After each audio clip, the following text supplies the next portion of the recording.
Good afternoon, everybody. Welcome to Believe Radio with Coach Carter. I am here today with Glenn Upshaw. Glenn is actually my supervisor. Me and Glenn go way back. We from Oakland.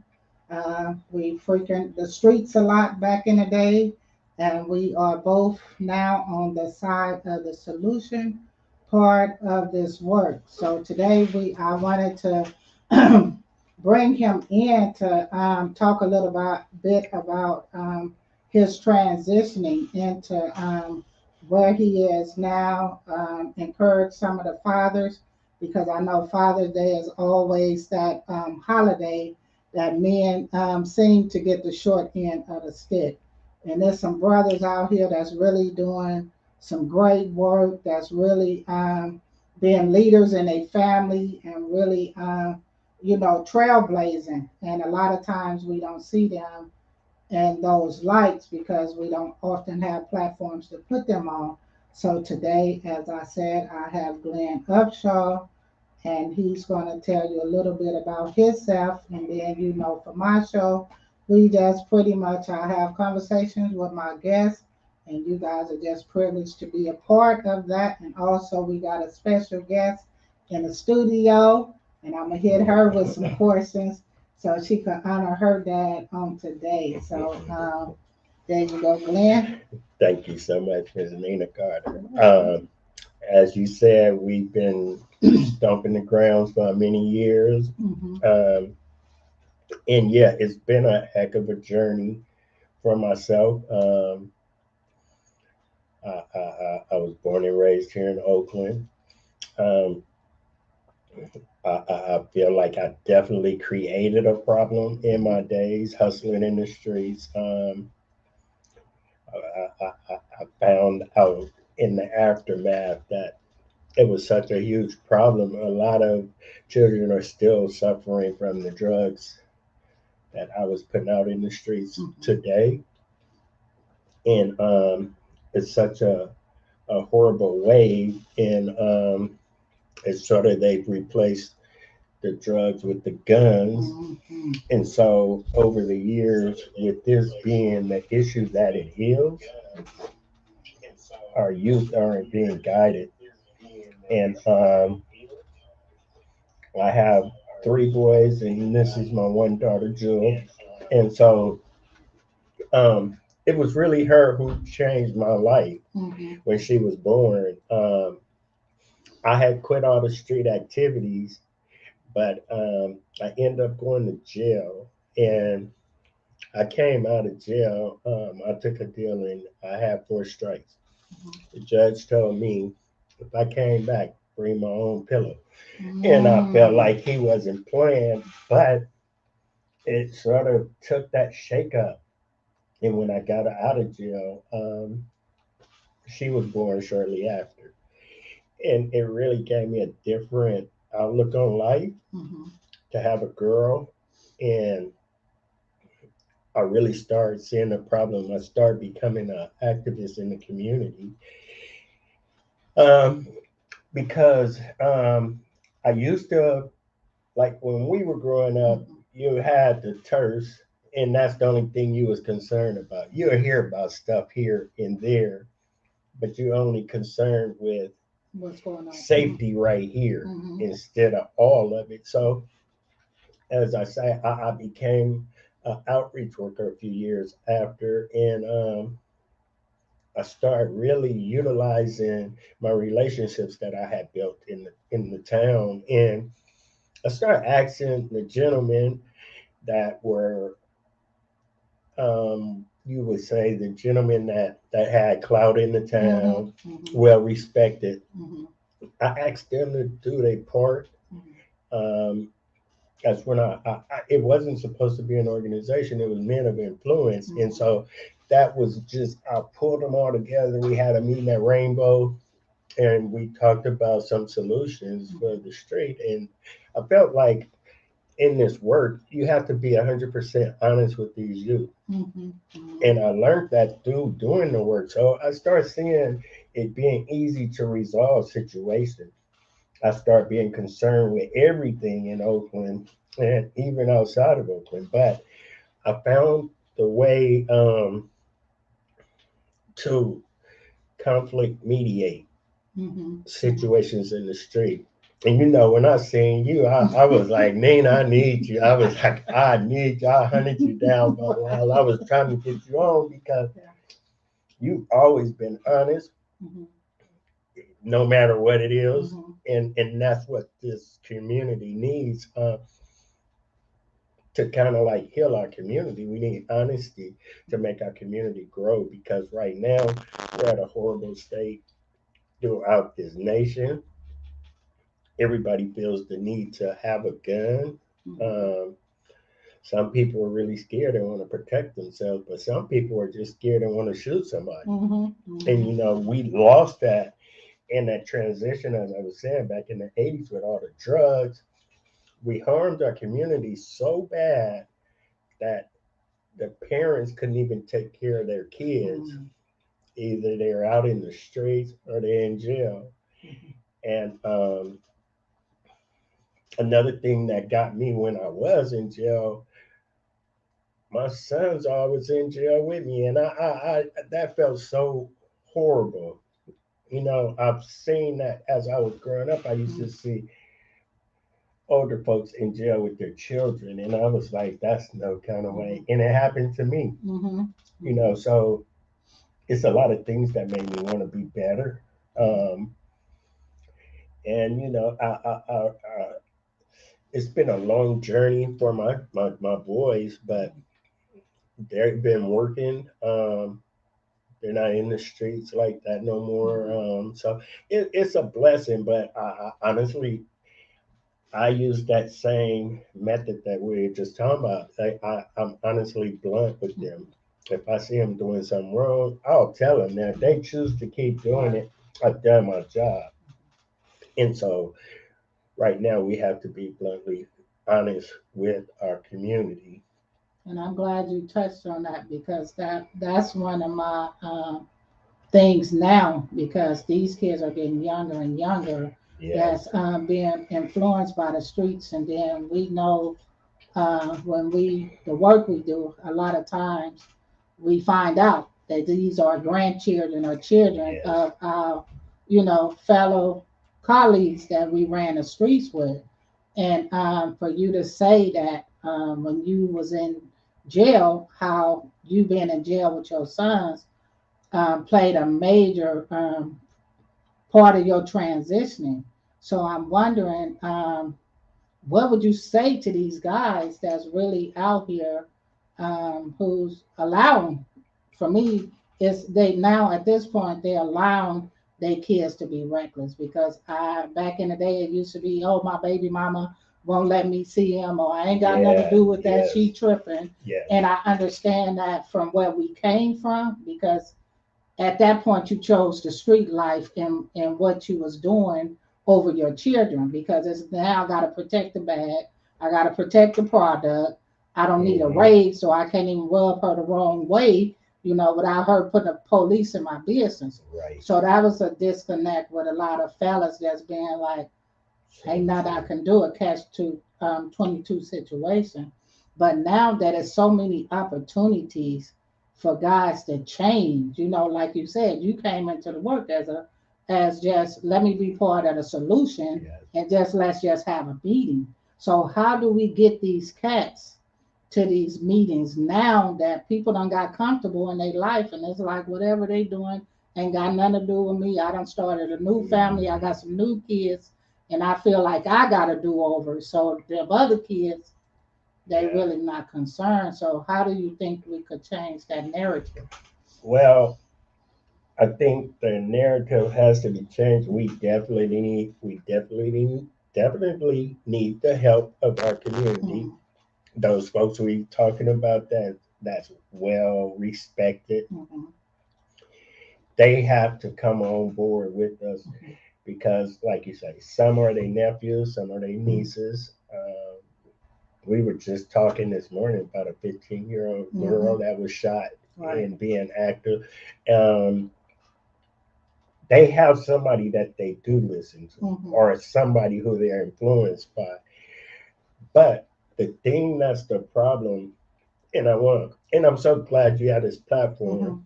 But the thing I want to put out there is that while some of these respectable gentlemen and women are okay in this behavior, Mm-hmm. Mm-hmm. so I just want them to understand they have to pick a side.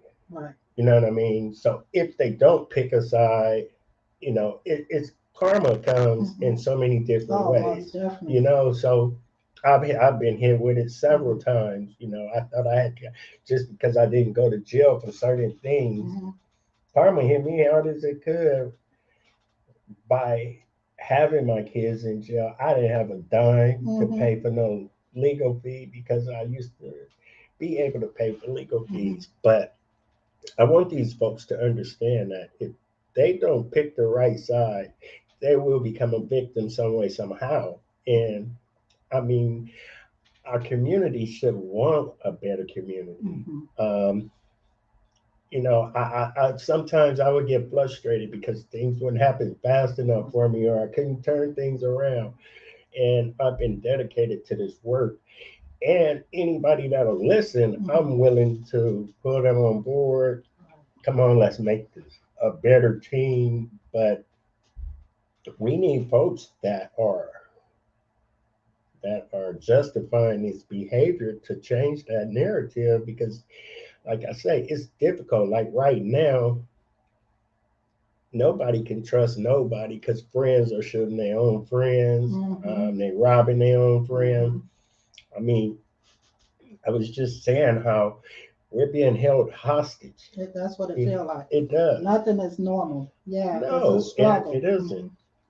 You can't even blow your horn if you Mm-hmm. want to get by the street Mm-hmm. because somebody gonna shoot you. Take it offensive. Mm-hmm. Yeah, and like I say, she was a big part of me changing my life. So I try to influence her the best way I Mm-hmm. can. Um, she just was working till she started back playing Mm-hmm. basketball, and so I want her to really. It's a better feeling when you really work for your money. Mm-hmm. The hustle is still there, Yeah, you yeah. know, and that's something that and this is something that I don't want the youth to do. Don't wait like me. I was in my 40s Mm-hmm. before I've had jobs, Mm-hmm. but I just felt like it was a dead end. Mm-hmm. But this is the most rewarding thing for me because I'm not running from the police. Mm-hmm. I'm not looking for no street guy to rob me because I ain't got nothing for him to rob me Right. for. Mm-hmm. But I'm happy my bills are paid. I got some food in the icebox. So I just don't want the youth to waste their life 20 and 30 years before they settle down and want a job because I could have been retiring now. I got to Mm-hmm. work till I'm almost 70. Right, right. So I want them to get that bigger picture. It don't hurt to be a productive member of society. And I think that's a lot of people don't know what that look like because as you was talking, I'm looking at it like the church. People think Hmm. they have to fix themselves before they go Yes. into the church. So with Yes. this work, is who you are at this moment and having that in your mind frame that you want to transition is what qualify you really for this job. So just Hmm. like when we was in a meeting and the new people that came on and like they were saying, it's so rewarding. Yes. You know what I'm saying? To have an Hmm. opportunity to transition because we can't offer you, tell you to put down something without giving you something. But when you come into work and now you the man for the house, you ain't got to date a girl to have Kaiser. You know what I'm saying? Right. Cats, man, I'm only with Right. her because I need medical. Right. It's so many reasons why people in this relationship, but when you could come off the corner, get you a job with full benefits, nice salary, holiday pay, vacation, and then go back to the block and Yes. influence the cats on the block to do the same thing. That's Yes. like a rocket science. That's That's we big. never we I know for myself, I never seen me in the position I'm in now. I Right, thought I would never, I right. thought I was going to wreak havoc all my life. But like you said, when you came into the work and I seen you and G Nim and y'all at the funerals and stuff Yeah. like that, I'm like, what they doing? So, Right, so you right, looking for me and I'm looking for right, you. And right. then when we connected, it wasn't, we didn't go to the streets trying to change people. Mm-mm. We just Really saying be good. influenced. You can Yes, still hang on the block, but yes. influence it in a different way. When you see stuff brewing or something to happen, mediate that, and just you getting paid to have a safe haven where you hang Absolutely. out. So that's really what it's like. And I think a lot of people think when we come on this side, we working with the police. So Mm-hmm. they always look at it like, no, they with the police. No, we for the community, but we bridge that gap Of because course. there's certain information that you're not gonna know or understand that we could go to the police and say, check this out, we've been knowing them for Mm-hmm. whatever. That ain't what y'all think it is. Let Yes. us go handle them. And Right. then when we go into a shooting, it's like let us take care of our people and y'all do Right. your job. So it has nothing to do with working with the police. It has something to do because a lot of us move out of the city, but your grandmama, your aunties, and them still Mm-hmm. live on that block Yeah, where they do. they been traumatized by seeing homicides and all kind of stuff. So you would even want to come back to Mm-hmm. do something about that. So with your organization, and you just had that event, it just to see you and your sons, Yeah. you Yes. and your sons doing the work, and like you Yes, said, I was you and proud. your sons was in jail together, and then to see y'all putting on that event, and your sons is actually active on this side, and then your daughter facilitating. You know what Right. I'm saying? What kind of, as a father, Mm. let's speak about that a little bit. I was really so proud. I was so proud of them, and they're always willing to step up to the plate. I need that in this work Hmm. for their generation to see that they're doing something different. And I I I couldn't have asked for more that day from my children, and they participated. They were all up in it, and yeah, I loved it. I was so proud. Hmm. That was a moment because me and my children. This is the first year we all were together. Wow. When one of my sons came home, one went back, Hmm. and I never had them all together with their sister in their whole life until this year. Hmm. Um, so that was a real proud dad moment for me. But yeah, I hadn't had my kids together since 2004, and that's a long time, almost 20 years. Hmm. Hmm. And yeah, so I wouldn't trade that moment for nothing. That day, I was proud. And that's just something people need to see more often, Yes. because the streets hand us rewards what we see when we in it. So we think we Yes. winning when we out there, but just to see you on the other side and your boys done went through their process and done experienced prison and now they out being Hmm. part of the solution for a new Yes. generation. That's the goal that I think most of us should have, to see our kids in a better position. So just dealing with community. Let's talk about these guns because this is I mean, you could get a gun pretty much at the stop sign if you stay there Yes. long enough. Somebody Yes. gonna be like, "You want to thump it?" Like they used to say, Yeah. "You want some weed?" So it's like, let's talk about what you're doing around gun control. So you and I been Mhm. at Youth Alive for the longest. So we were knocking down some walls in the Mhm. beginning of violence interruption. Mhm.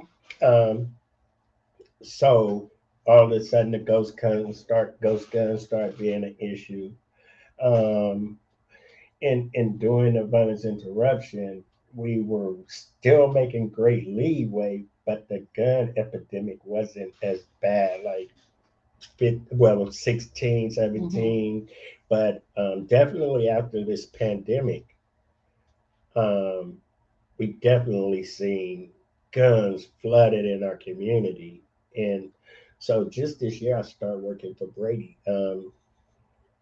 crime guns. Mm-hmm. And so what I'm doing now is I'm trying to educate the community. And it's been a journey. I keep trying to elevate. So I found them to be so helpful in the work of crime guns, and I'm learning this toolkits in the website that I utilize. I see it's like 5% of all gun dealers Mm-hmm. are responsible for like 80 to 90% of crime guns. Mm-hmm. So I'm not big on legislation Mm-hmm. in those things, but I know we need it. But what I'm working to do is I'm educating the community. I do vote. Mm-hmm. Um, and I want the community to know that I don't want them to be blind like me Mm-hmm. before I seen what the drugs is doing to our community. Mm-hmm. They should see what these guns are doing. We're dying at high rates, Mm-hmm. and as you say, younger and younger. So I'm trying to speak to as many youth as possible. Um, I'm trying to speak to adults because they have to educate their children Mm-hmm. instead of letting the streets educate them. So my work is going out and being an advocate for trying to figure out how to get the youth, as you said, Mm-hmm. to put the gun down and pick up a book, or Mm-hmm. put the gun down and get a punch key for a job. Mm-hmm. You know, I'm trying to figure out ways to entice them. And we were talking about, the lady was telling me how she was going to try to solicit some colleges Mm-hmm. to give at least one scholarship for one individual Mm-hmm. and some jobs. She's going to solicit them to see if we can get some youth in to get some jobs. And I want it to be appetizing for them, where it's not, I'm not big on just giving you $100 here and $100 there, Mm-hmm. because that's not really That's helping not that helping. solution. Mm-hmm. But if you get a $30,000, $40,000 job, I think that could change. It could be life changing.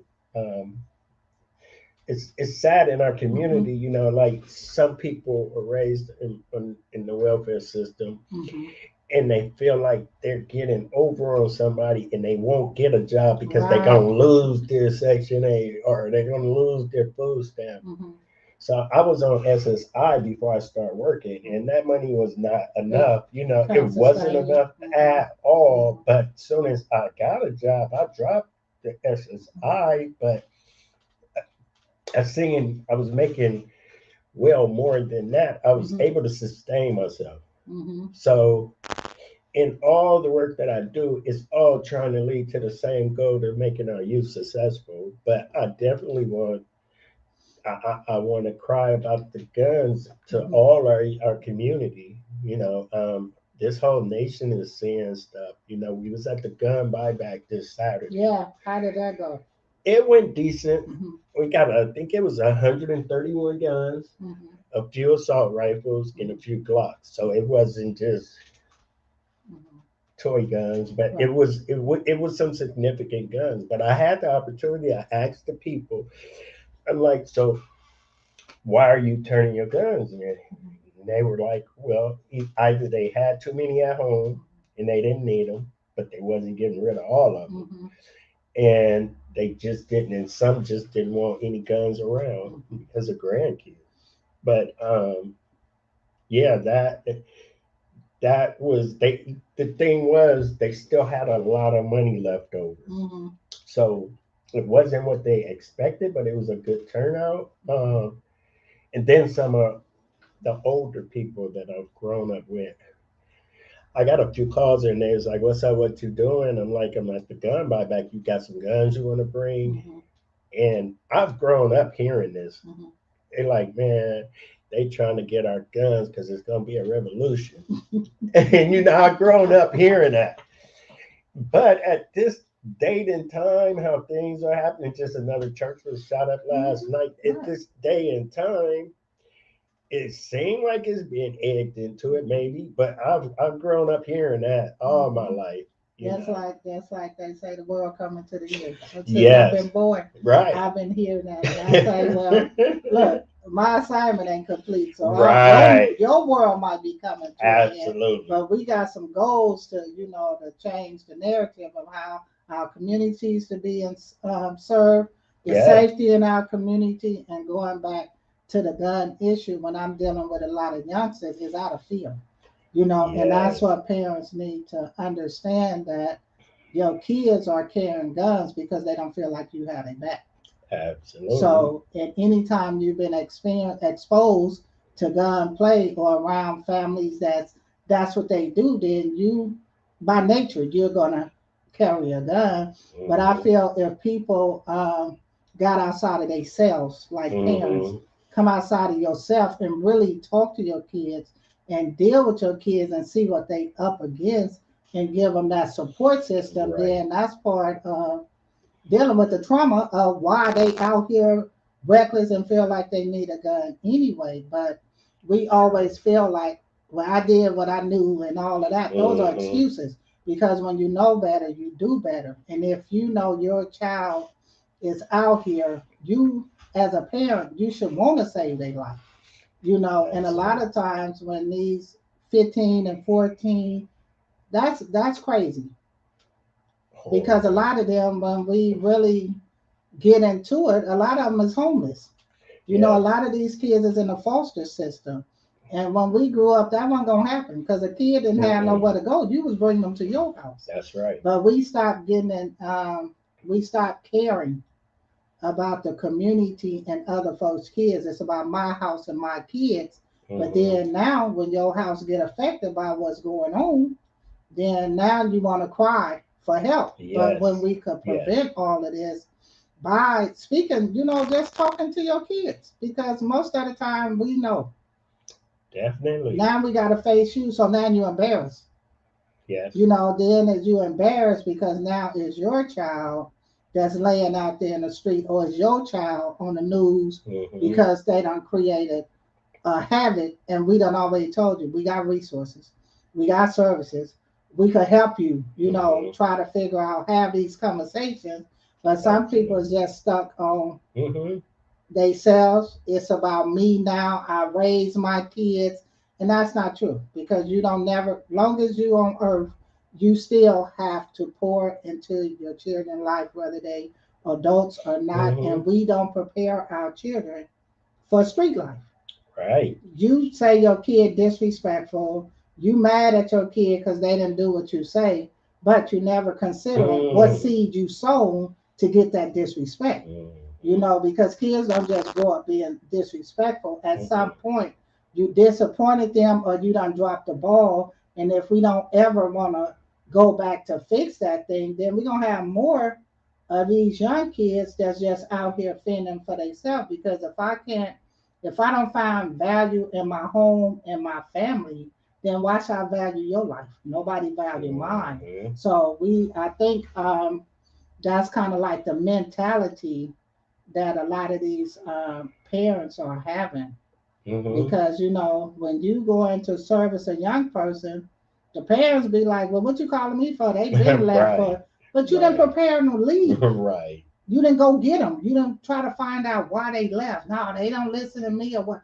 why they don't listen to you. Hmm. So as a man, because my thing is, and I'm always say, a man out of place make a woman misplaced and the kids displaced. That's Because so and true. we got this generation where these women feel like they don't need a man, and they making all the money, and they treat men like they broads, and so Hmm. much disrespect to a man will walk away from the whole Yes. household, because men require respect and women require love. So when you understand that, when it comes to your family, sometimes the sacrifice is you just shutting up and Yes. allowing the man to be the man. But now we Yes. got the women out here working, nobody tending to the house. They putting all the pressures on the daughters to produce, and then the boys out here with no structure and no Hmm. male role model. So just speak to that a Yeah, little bit. that you said it best. And like I learned. I think what you said was so key. If a parent isn't talking to their children, and then they do become disrespectful at some point because they don't feel the love. I remember my dad wasn't a hands-on like huggy Mhm, type guy. He was an old school mhm, um, gentleman, but my dad used to. We used to have family meetings. mhm, If it wasn't every night, it was once every week, mhm, and we would discuss things. But my dad used to always tell me, if you have a problem, we're gonna figure it out together. mhm, If we can't figure it out together, then you go and fix it on your own. mhm. But always give me the opportunity to help fix any problems that may arise. And I carry that, and that's the kind of lessons I try to put out there to our community. Um, but yeah, we're in a horrible place with parenting in our youth because, as I say, the streets are raising our youth.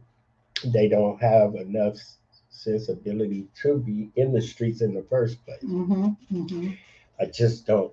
It's my main thing is telling these youth that you're guilty by association. mhm, When that plays out in the courtroom, mhm, and then you talking about, okay, I give time out, okay, the game over, I'm gonna go home. That's not how that works. mhm, And I feel like our team that you and I work with in our organization, outside of Youth Alive, your own mhm, organization, I feel like the people that we're in line with has this experience, that they've experienced these bad things. mhm. And we're trying to tell you as youth, you don't have to You do that. don't have to. We've done enough bad, Mhm, we've done enough time for mhm, all our youth. mhm, So um, I think that's the most important part. I remember a while, way back when you were talking about some parenting classes for the mhm, parents. mhm, You know what mhm. I mean? It's like it's so much that needs to be done. And like I say, I used to get frustrated when I couldn't get something done and it didn't happen right away. But I had to start learning how to take baby steps. Let me just get what I can to work on. Because a lot of people run, and they don't want to hear it. Yeah, they don't want to hear, and I think that's the hardest, the hardest part because most women are influenced by the men, Mm-hmm. and then I get frustrated with the men because y'all could change the narrative of this thing Easy. right now instead of running through them and playing on their emotions. Encourage women to go to support group with women. Encourage Yes. women to go to. I'll understand how you got a female in as a man, how you dealing with a female with a broken relationship with her children. You know what I'm saying? So as a man, if a man is encouraging this woman to fix this, let's make this work, Mm-hmm. then we'll get a better response from the women because regardless of how they say they don't need a man, it's Mm-hmm. by nature. Yes. If it's a man that's in position, we gonna fall up under. It's our nature to be a helper to a man. So a lot of times, like I get frustrated with the bike sets. Mm-hmm. You know what I'm saying? Because these females out here Mm-hmm. portraying an image, and y'all know half of y'all got wives and women at home, and once y'all leave that set, you ain't. You know what I'm saying? But instead of creating them avenues for these type of conversations Mm-hmm. so women could get back to their rightful place. It's not Yes. if he could do it, I could do it. No, he's a Mm-hmm. man. He Right. don't deal off emotions because I did a post the other day talking about if a man don't have nowhere to take you besides your house, then that's a red flag. That's You know it. what I'm saying? Yes. That's a red flag. That means he Yes. don't have his own, or he's living with somebody else, or there's so many dynamics to that. Yes. But we come in trying to be everything she wasn't, Yes. and then you wonder why he go back to her True. because she might have had a standard that he wasn't ready to line up under, and you just that plaything. So Right. when women learn that we are more than a sex object. because that's what we're doing, getting our bodies fixed. We doing all this to go to the Hmm. same places that most of these Right, guys going home to a federal. You right, know what I'm right, saying? So right, you trying to right. impress somebody who want a woman that's gonna make sure his kids is in school, make sure his Yes, meals is, the house clean, that everything is taken care of, where he gonna feel like he's the man of the castle. But yes, we out here trying to, fix ourselves for other people, and our kids see that. So yes. it goes back to our kids see all of that, and then Hmm. we thinking they just being disrespectful. No, they see us putting so much energy into keeping stuff that don't want to be kept at their expense. Yes. So that's normally when the disrespect, especially that I have 4 sons.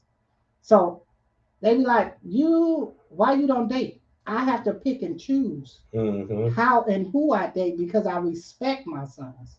Yes. I pick and choose how I dress because I respect my sons. Yes. I'm not gonna never put my sons in a position where they have to come to my defense Hmm. because they are men. I'm not gonna ever talk to my sons crazy and disrespect them because at the end of the day, they are developing into men. So I will not be the first woman to kill their manhood. So Yes. I always have to see them. So that's why I always surround myself with positive men. So that way, if they Hmm. do need an outlet or Yes. something, you can go talk to Woom Woom. If Yes. you tripping, you want to get a pistol, let me call some killers. Yes. You know what I'm saying? Yes. If you want, Right. what you trying to do, you need a job. Let me call. So you have to have a network so your Yes. kids could figure out where they could find that balance. But if we don't create that, then we end up with what we have now. And I'm gonna say it till I die that women play a major part in what's going on because we won't heal. Right. So if we don't heal, then we never come to our true selves. So you got a man in jail, the kid's father in jail, then you dealing with a Mm. man who don't care about him. So what Mm. you think you developing? Yeah. You're not finna That's. respect this man. It's not gonna be a foundation. Yeah. So Yeah. That's sad to hear. And you're right. We are in a bad place. We, our community don't value one another's lives, hmm and they really don't. They degrade our women uh, at an early age, hmm and sometimes the women are so messed up that they can't get back on track. right.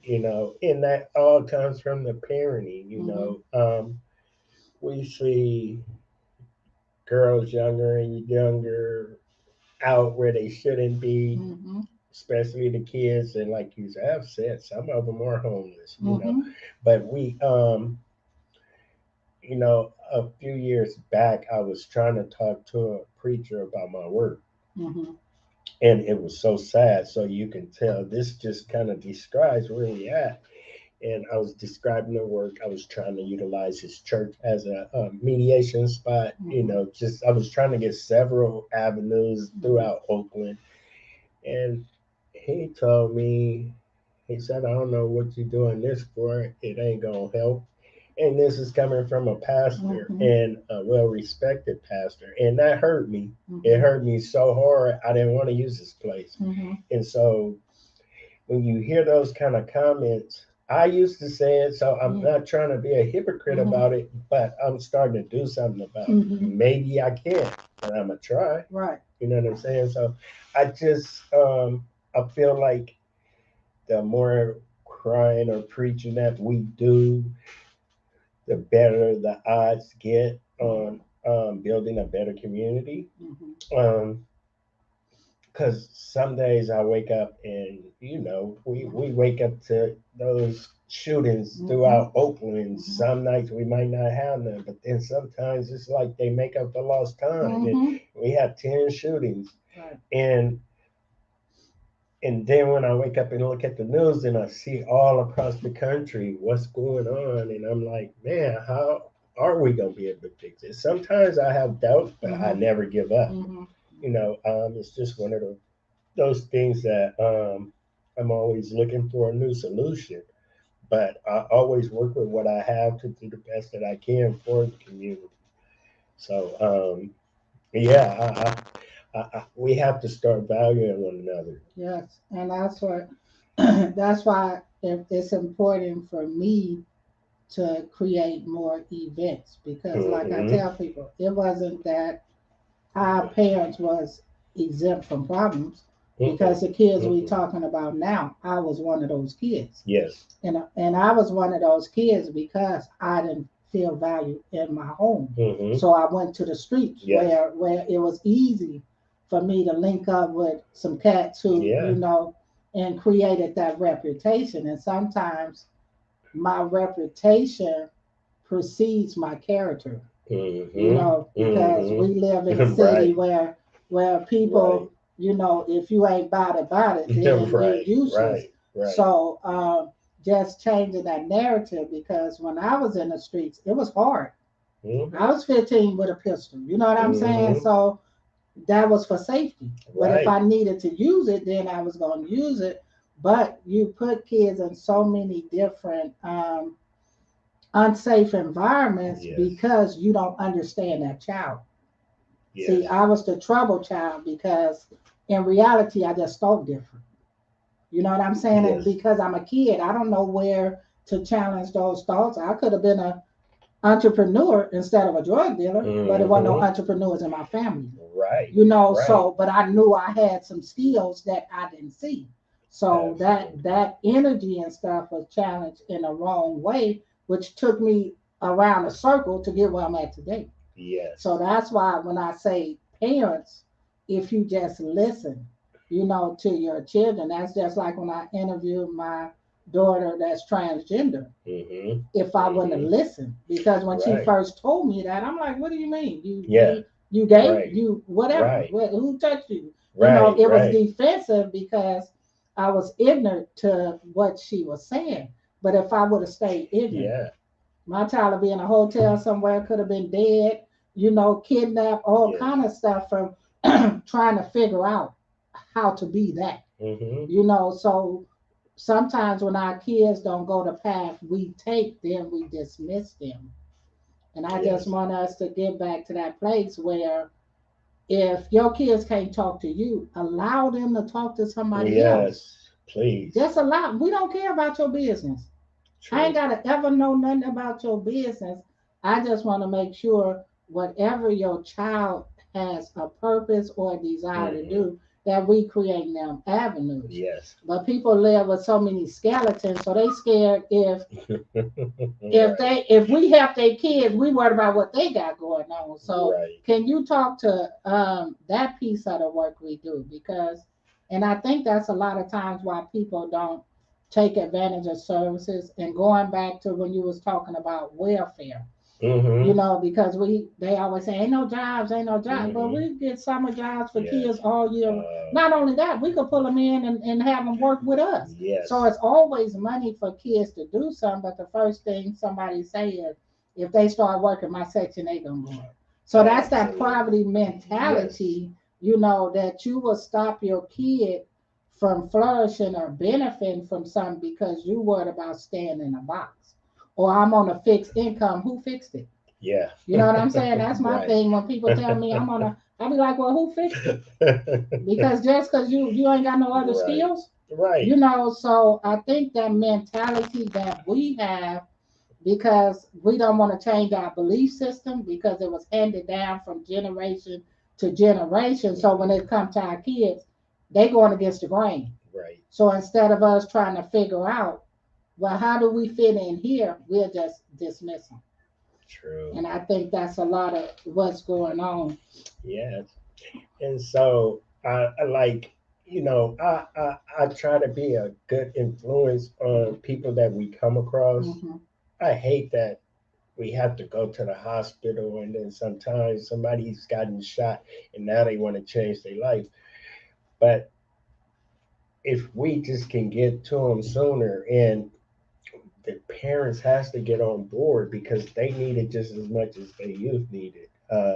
I always try to get them into services such Hmm. as mental health Hmm. because as our community look down on mental health services, We and all got PTSD. we do, We have it, and we if you don't do, want to acknowledge it, we then you're do. gonna be real crazy.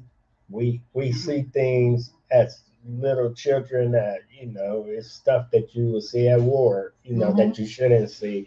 Everybody's been in the community at one point or another. If you was at home, it is something that you have to hit the floor because you hear all those bullets. Mm-hmm. Now this has always happened, but it's just so much worse now. And I always any participant that I run across, I try to get them to just go talk about it. You can Mm-hmm. find a whole bunch in that. Mm-hmm. Um, and so I did. I found a bunch in it when I was able to get some things off Mm-hmm. my Mm-hmm. chest. Mm-hmm. We hold on to things because Mm-hmm. we don't feel like it's healthy to let it go. But it is. You don't necessarily have to let it go, but you need to get it off your chest one form or another. I found that to be really helpful because sometimes it's not even that it's the doctor Mm-hmm. that's helping you. Sometimes when you hear it, you help yourself. Yeah, coming out of your own Yes. mouth, and that's what I say. We are so accustomed to Mm-hmm. functioning in dysfunction. So Yeah. when you do start, that's what helped me. Right. Facebook really helped me. Right. Yeah, because I Yes. had a voice. Right. So I used to people be like, "Oh my God, you put too much on." But that I have finally found an outlet where I didn't have to be strong Nina or I didn't have to be Yes. this person because I ain't never signed up to be a strong as a woman. I that ain't Right. never been a goal of mine. So even having to do that is a task. So when Facebook first came out, Yes. that was like my woo. That was my woo sign. Today I feel like it. Da, da, da. And Yes. she said this and she had me but it made me not show up at your house and want to react. Yes. I didn't have to, the anger wasn't so where now I just reacted.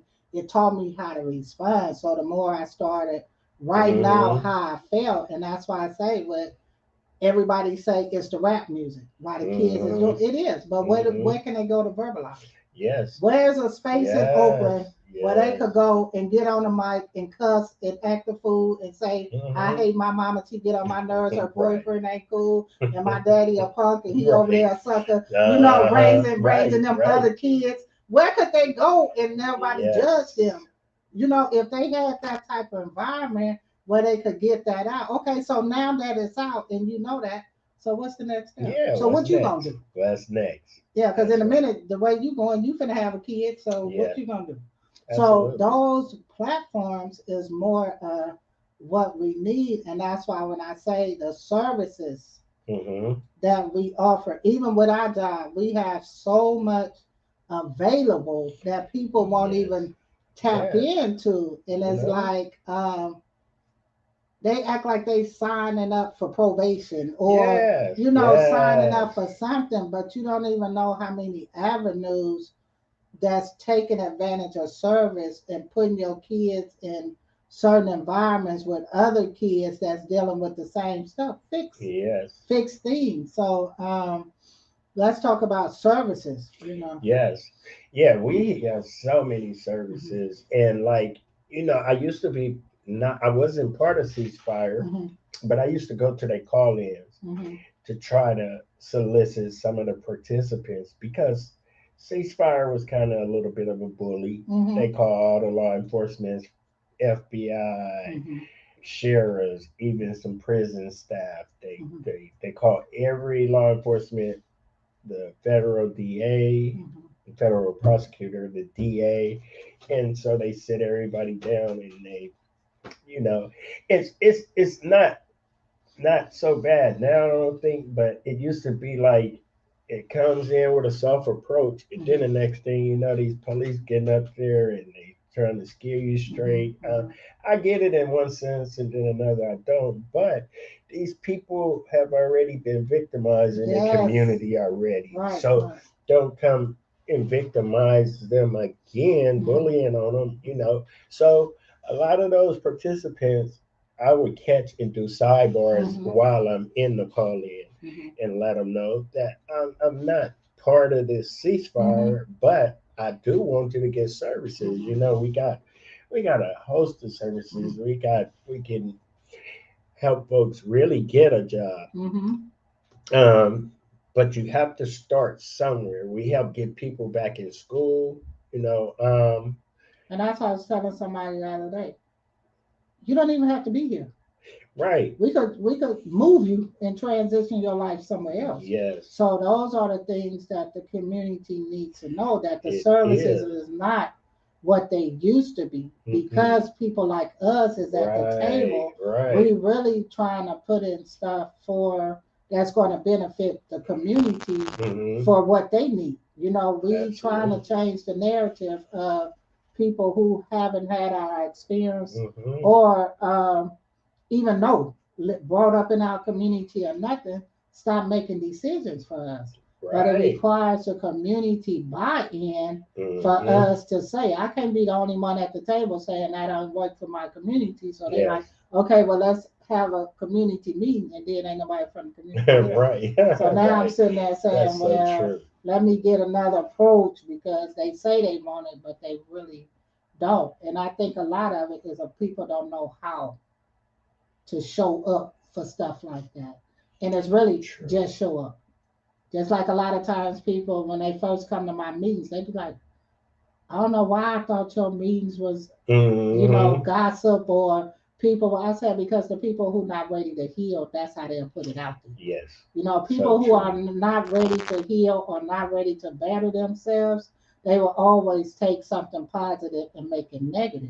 Yeah. But everything we do is confidentiality, because it's about you at your pace, That's what it's right. going to take for you. We just got a job where we could offer you some service to make it Yes. your transition a little smoother. Yes. So it's not about trying to make you be something that you're not. Mm-mm. Not at Actually, all. I want exactly who you are. That's See, I'm trying to bring absolute. you to the table. I Hmm. don't need you to be nothing other, because Yeah. you're gonna attract them other 10 females like you, and then they gonna start saying, okay, now we got some tools, so we can go back and really change our children. Hmm. Because as a single mama raising boys, it's been many a times where I didn't know what to do, Hmm. especially when they get to that 14 and 15-year old, Yes. where the residue is there from your Yeah. daddy's side and my Yes. side. Yes. So either you gonna go left or right. Sometimes I just had to ignore it and make sure I was going a straight line so they could follow. So Hmm. sometimes it's just a matter of changing. Like one of my sons was like, what is you doing? And I was like, what you mean what I'm doing?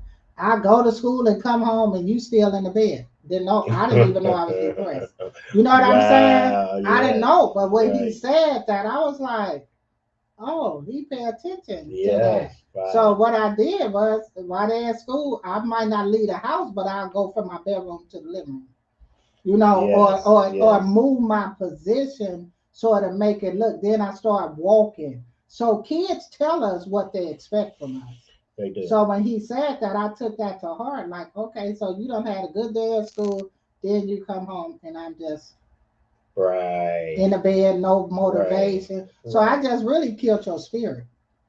So a lot of those type of things that we have to look into. So I'm hoping people listening, and they Yes. they are really getting an understanding that none of this is about judgment. No. It's just that we learned to do something different, and we just want y'all to be a part of this different. Because Right. I mean, Right. even with the events, you know, they at Sunnyside Park today.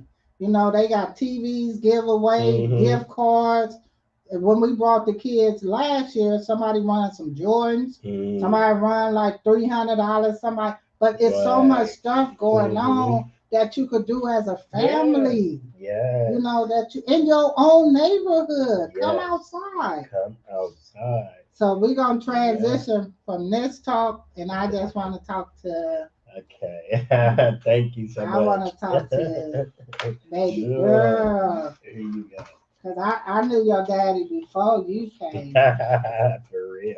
I knew your daddy. So You want to you get on this really, side?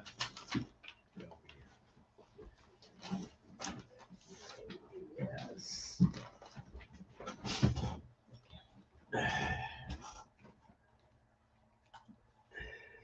So tell the people who you are. Hi, my name is Joel Upshaw. My dad, and I'm 16, about to be a junior in high school. And you play sports. I play basketball. Um, So tell me a little bit about your relationship with your dad. Because I know you hear the stories from your brother and brothers and all of that. So how do you view your dad as, because you came along during his transition, so um, I love my dad. I know. We always have good talks, I feel, and like especially on car rides. I love to just talk to my dad, just about not specifically about anything, just we just talk about anything. I just You just feel he's safe space for you. yes, And it's, yeah. as a young girl, it's really important to have your dad. Because me, I'm still a daddy's girl. Like, even when I was married, my husband used to be like, if you don't take that quarter off your name. So I finally did it because I love my daddy, and that's it. Anytime I got sick, I'd be like, call my daddy. He'd be like, what you mean? Call my daddy. So I see you and your dad's relationship, and it just remind me of myself. And I just see you as a healthy young lady, because your dad is there with you and you play sports. So talk about that support. My dad will support me with anything I do, whatever I choose. He'll try to, find what to do. Like when I first started playing basketball, he knew some people with CYO, and we started playing basketball over there. And Christian, that's the Catholic Church. yeah, I don't know what it stands for. It's like a basketball team, and we play games and practices and stuff. And he'll just support me wherever that I want to do. So what is one thing that your dad do good? Everything. I know he be talking about that chili. Yeah. Yeah, I love to cook with my dad. We always like, especially when we have like our family gatherings type things, when my brothers will come over and we cook for the whole day. We don't even get to sit down and enjoy the food, but it's fun cooking and relaxing with everybody. So what do he do bad? He do something that get on your nerves.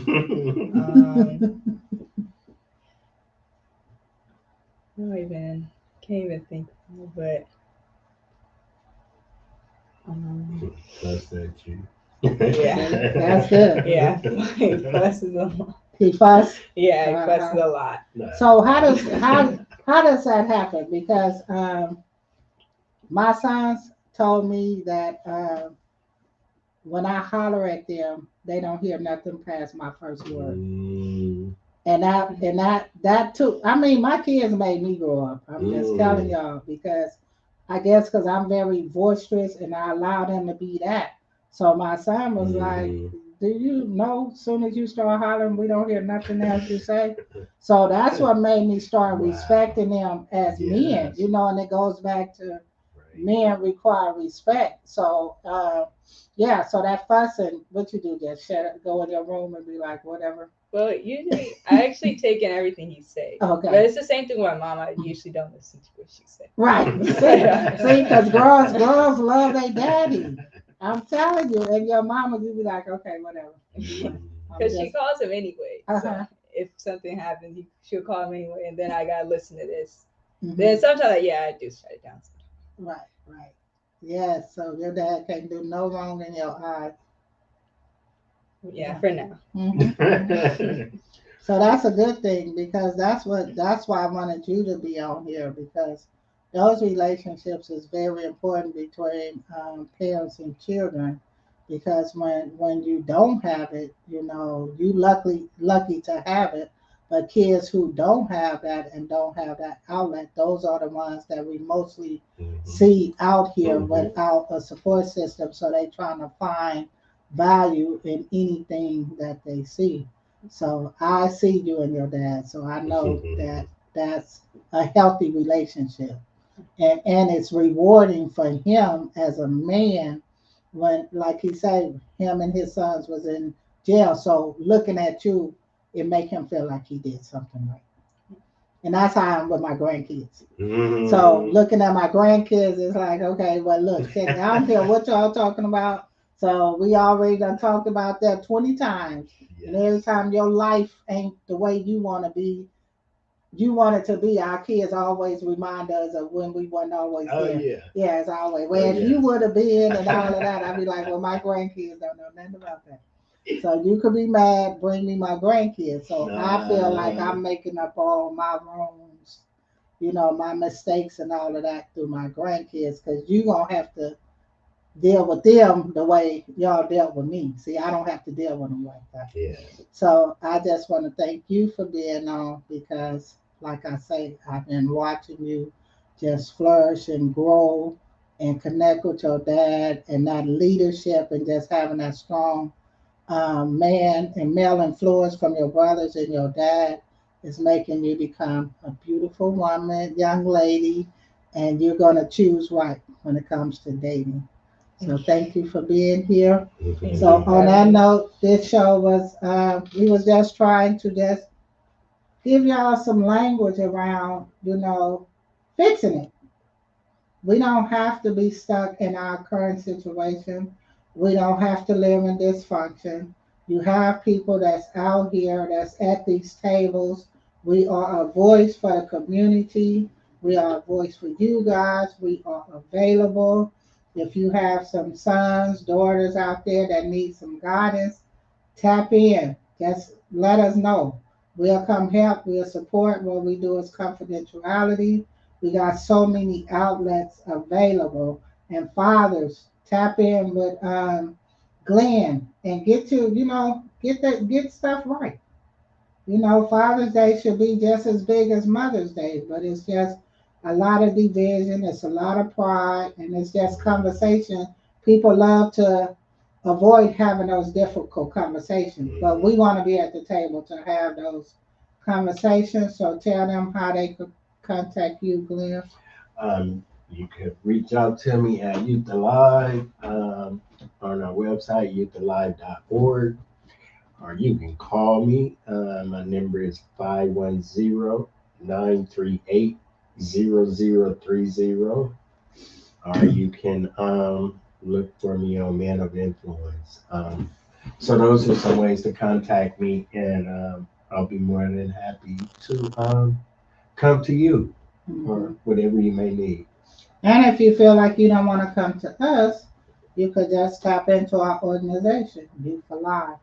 What I like about Youth Alive is they allow us to attract people based on who we are. So it's not one of those organizations that's they allow us to change the narrative, and they allow us to come back with the voice from the community and try their best to implement policies, procedures on what's going to be better for the community. So even if you don't feel comfortable with us, you feel like the relationship is too personal, you can always go to Youth Alive website. Everybody bio is on there. You might see somebody on there. So that's youthalive.org. We actually have some jobs on there. We're hiring. You can always tap in with me if you're looking for employment. Glenn, we can always find something for you to do within the community. So we can't keep saying it's nothing available because there's so much stuff available for our community. I'm Coach Carter. Thank you for tuning in. You can reach me at Believe Radio, Nina C at gmail.com. Nina Carter on Facebook. Enjoy the rest of your day. Happy Father's Day to the father. I hope you guys enjoy yourself, even if nobody buy you a gift. Go out and get you a cigar or something and just treat yourself. All right. Have a good evening. Yes, nice.